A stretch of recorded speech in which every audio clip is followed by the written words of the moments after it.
Hi everyone, this is a short update on our Q-Learning survey project. This week was less about producing polished text, but more about building a shared understanding of several modern branches of Q-Learning, such as offline IL, language generation, and multi-agent IL. A small shift in how we work. One thing became clear from this week's meeting. Many of us are still learning the literature, and that is completely normal. So I want to make the expectations clear. A useful weekly update does not need to be a finished section or a finalized contribution. It can simply be a paper you read, a concept you learned, a question you had, or a connection you noticed between methods. The project is learning first, and the survey should emerge from stronger understanding and discussion, not from pressure to generate text quickly. And now let me give a project structure update. We also made a small restructuring update. Charles and Elp are focusing on recategorizing Q-learning methods and finding a stronger conceptual organization for the survey. Meanwhile, Kevin, Logan, and I are looking at modern Q-learning directions, including offline IL, large language models, multi-agent IL, and continuous control. And finally, Divya and Hamna are focusing on benchmarks and how the survey can move beyond the standard Atari-centered evaluation story. And Charles will also help with verification, and our shared rule is quite simple.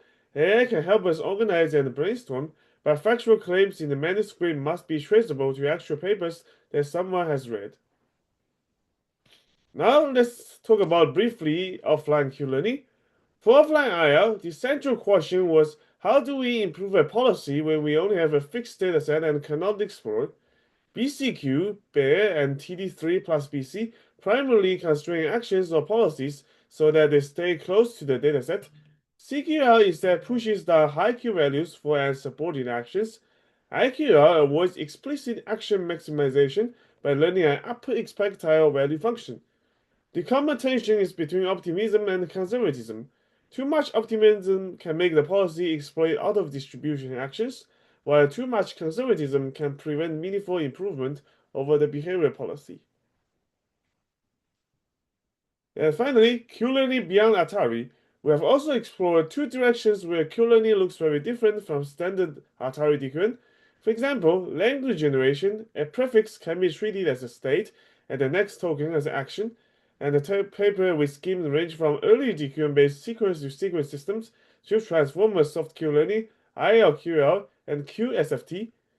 In multi-agent IL, the challenge is coordination. Independent Q-learning gives each agent its own learner, while VDN and QMIX learn a centralized team value function that can still support decentralized action selection. Another useful contribution this week came from our benchmark analysis track. Atari is historically important because it became a common evaluation platform for DQN and many of its extensions. It gives us a standard collection of games such as Pong, Breakout, Space Invaders, and Miss Pac-Man. But the benchmark table can be misleading if we read it too literally. Results from different papers when we use different training frame budgets, number of random seeds, evaluation protocols, pre-processing choices, or even environment settings.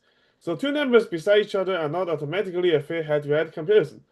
And the opportunity for our survey is not just to add more numbers, it's to ask stronger questions. Which method actually improve consistently across games? Which ones mainly help exploration? Which results are more robust? And what experiment context is necessary before calling one method better than another?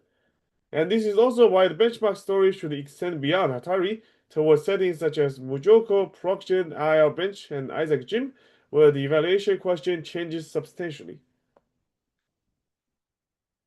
And the big insight and next step, the nice surprise this week is that many important Q-learning ideas are structurally simple.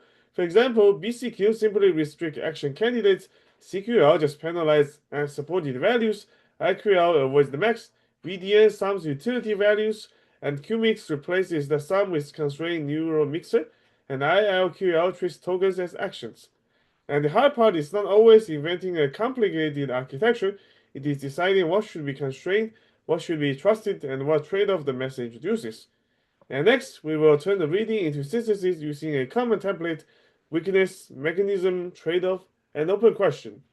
Thank you for listening.